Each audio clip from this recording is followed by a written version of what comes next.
మేడ్చల్ మహిళా హత్య కేసులో బిగ్ ట్విస్ట్ నెలకొంది. నిందితుడిని పట్టించారు కండోమ్. మహిళతో ఏకాంతంగా గడిపేందుకు ఇమాం ఒప్పందం కుదుర్చుకున్నారు. మునిరాబాద్ సమీపంలో కండం కొనుగోలు చేశారు. అయితే షాప్ లో యూపీఐ పేమెంట్ చేశారు ఇమాం. యూపీఐ పేమెంట్ ఆధారంగా నిందితుడిని గుర్తించారు పోలీసులు. మహిళా స్వస్థలం నిజామాబాద్ జిల్లా బోధన్ సమీపంలోని సెట్టిపేట్.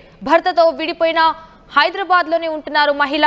అయితే మేడ్చల్ జిల్లా మునిరాబాద్ లో ఓ వివాహిత దారుణ హత్యకు గురవడం కలకలం రేపిన విషయం తెలిసిందే. బండరాళ్లతో మోది ఆపై పెట్రోల్ పోసి మహిళ మృతదేహాన్ని తగలబెట్టడం సంచలనంగా మారింది. అయితే మేడ్చల్లో మహిళ హత్య కేసులో సంచలన విషయాలు వెలుగులోకి వచ్చాయి. మహిళను హత్య చేసిన నిందితుడిని కండం పట్టించింది. డబ్బు విషయంలో జరిగిన గొడవ హత్యకు దారి తీసిందని నిందితుడిని కండం పట్టించింది. నిజామాబాద్ జిల్లా బోధన్ సమీపంలోని సెట్టిపేట్ కు చెందిన 45 ఏళ్ల మహిళ భర్తతో విభేదాలతో హైదరాబాద్ నగరానికి వచ్చింది. కుషాయిగూడలో ఉంటూ కూలీ పనులు చేస్తూ జీవనం సాగిస్తుంది. అయితే మహిళ ఈ నెల 24న పని కోసం మేడ్చల్ బస్ స్టాప్ దగ్గరకు వచ్చింది.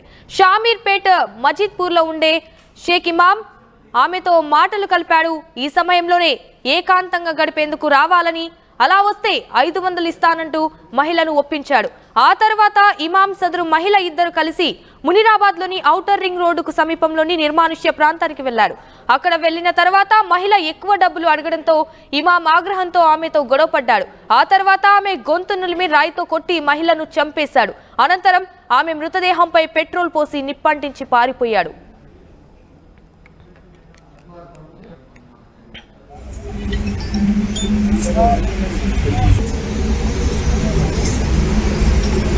అశోక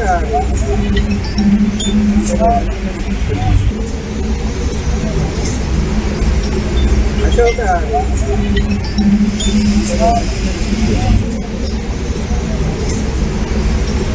అశోక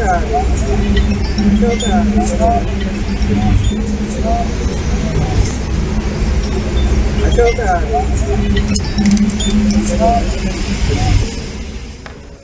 రైట్, ఇక ఇదే విషయానికి సంబంధించి మరిన్ని డీటెయిల్స్ మా ప్రతినిధి దేవిక ఫోన్ ఇన్ ద్వారా అందిస్తారు. దేవిక, చెప్పండి, ఘటనకు సంబంధించిన అప్డేట్స్ ఏంటి? మునిరాబాద్ గ్రామ సమీపంలోని outer ring road bypass under bridge కింద ఒక గుర్తు తెలియని మృతదేహం కనిపించిందంటూ కూడా పోలీసులకి ఇన్ఫర్మేషన్ అందడంతో పోలీసులు అక్కడికి చేరుకోవడం జరిగింది. అక్కడికి చేరుకున్న కొద్ది రోజులకే, అంటే మరొక దిశ కేసు మళ్ళీ ఇప్పుడు వచ్చింది అంటూ కూడా అందరూ అనుకోవడం జరిగింది. కానీ దానికి సంబంధించి ఆ మృతదేహానికి సంబంధించి గుర్తు తెలియని మృతదేహానికి సంబంధించి పోలీసులకి ఎక్కువ సమయం పట్టలేదని చెప్పొచ్చు. ఎందుకంటే దానికి కారణం కూడా చేతి మీద ఏవైతే టాటూస్ ఉన్నాయో ఆ టాటూస్ ఆధారంగా అదే విధంగా పోస్ట్ మార్టం రిపోర్ట్ కి సంబంధించి ఇవన్నీ కూడా పోలీసులకి చాలా వేగవంతమైందని చెప్పొచ్చు. అయితే ఆ మహిళ మృతదేహం ఎవరు ఆ మహిళని బండరాలతో కొట్టి ఆ విధంగా కాల్చి చంపారు అనే విషయం కోణంలోకి వెళ్తే గనక ఆ మహిళ కూలి పనులు చేసుకుంటూ ఉంటుంది. కూలి పనులు చేసుకున్న నేపథ్యంలో ఒక వ్యక్తి తన దగ్గరికి వచ్చి కూడా ఇద్దరు కూడా మాట్లాడుకోవడం జరిగింది. తన కోరిక తీరుస్తే గనక 500 రూపాయలు ఇస్తాను అంటూ కూడా మాట్లాడుకున్న తరువాత ఇద్దరు కూడా ఆ ఒప్పందం ప్రకారం ఏదైతే ఇప్పుడు మృతదేహం దొరికిందో, అంటే outer ring road bypass under bridge కింద ఏదైతే మృతదేహం దొరికిందో అక్కడికి ఇద్దరు కూడా వెళ్ళడం జరిగింది. అక్కడికి వెళ్ళిన తరువాత మహిళ ముందుగానే డబ్బులు ఇవ్వాలి, ఆ తర్వాతనే మిగతాది ఏదైతే వీళ్ళు ఒప్పందం చేస్తున్నారో అది జరగాలి అంటూ కూడా తను మాట్లాడుకోవడం జరిగింది. కానీ ఎవరైతే ఆ వ్యక్తి ఉన్నారో ఆ వ్యక్తి మాత్రం లేదు, డబ్బులు తర్వాత ఇస్తాను అంటూ చెప్పినప్పటికీ కూడా మహిళ మాత్రం లేదు, నాకు డబ్బులు కావాలి, ఒకవేళ కనుక పని అయిపోయిన తర్వాత కనుక ఇస్తే ఎక్కువ డబ్బులు ఇవ్వాలి అంటూ కూడా తను డిమాండ్ చేయడం జరిగింది. అందులో ఎవరైతే షేకిం అనే వ్యక్తి ఉన్నారో అతను తాగి మద్యం సేవించి ఉండటంతో ఇద్దరి మధ్య కూడా వివాదం కాస్త ఒకసారిగా కొట్టడం జరిగింది. ఆ మహిళ మీద కొట్టడంతో ఆ మహిళ ఒకసారిగా స్పృహ తప్పి పడిపోయిన తర్వాత గొంతు నులిమి ఎవరికి అనుమానం రాకుండా ముఖం గుర్తుపెట్టకుండా ఉండటానికి బండరాయిని తీసుకొచ్చి అదే పనిగా ఒకసారిగా తన మీద మోపడం జరిగింది. మోపిన తర్వాత తనతో తెచ్చుకున్న లైటర్ ఏదైతే ఉందో ఆ లైటర్ తో మహిళ మృతదేహాన్ని మొత్తం కూడా కాల్చడం జరిగింది. ఈ జరిగిన ఘటన సంబంధించి ఆ రోజు అక్కడ నుంచి కూడా చాలా మంది పనులకు వెళ్తూ ఉంటారు. ఆ పనులకు వెళ్తున్న క్రమంలో ఆ మృతదేహాన్ని చూసి పోలీసులకి కంప్లైంట్ ఇవ్వడం జరిగింది. అయితే ఇదంతా కూడా పట్టించింది మాత్రం కాండం అనేది ఇక్కడ చాలా క్లియర్ గా తెలుస్తుంది. ఎవరైతే నిందితులు ఉన్నారో అతను కాండం కొనుగోలు చేయడానికి అక్కడ దగ్గరలో ఉన్న మెడికల్ షాప్ కి వెళ్ళడం జరిగింది. ఆ మెడికల్ కొనుగోలు చేసే క్రమంలో యూపీఐ ఏదైతే ఉందో యూపీఐ వాడడం ద్వారా అతని అడ్రస్ ని కనుక్కోవడం జరిగింది. దీనికి సంబంధించి కూడా పోలీసులు వివరాలు చెప్పే ఎస్ దేవిక, ఆ మహిళ డబ్బులు అడగడం వల్లే అంటే ఇమాం ఆమెపై పెట్రోల్ పోసి నిప్పంటించి పారిపోయాడు అన్నట్టుగా తెలుస్తోంది. సో ఆమె ఎందుకు డబ్బులు అడిగింది, అసలు ఎందుకు నిప్పంటించాడు ఆమెని, అసలు దీనికి సంబంధించిన అప్డేట్స్ ఏమున్నాయి?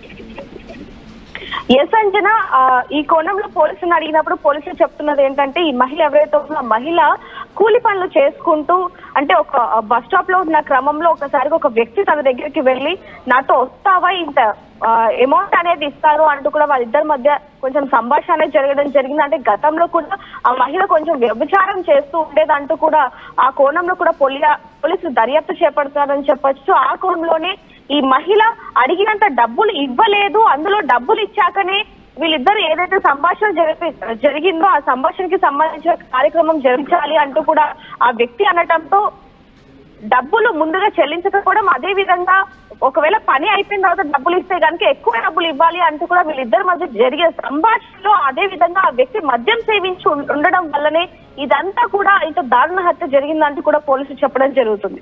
దీనికి సంబంధించి కూడా ముఖ్యంగా కాండం ఈ కేసుని ఛేదించడం అనేది కూడా పెద్ద ట్విస్ట్ అనే చెప్పాలి. ఎందుకంటే కాండం ద్వారా ఎవరైతే హత్య చేశారో అతన్ని పోలీసులు పట్టుకోవడానికి ఆ యూపీఐ ఏదైతే ఉందో ఆ యూపీఐ ద్వారా అడ్రస్ ని కనుక్కోవడం పోలీసులకి చాలా ఈజీ అయిందని చెప్పొచ్చు అంజనా.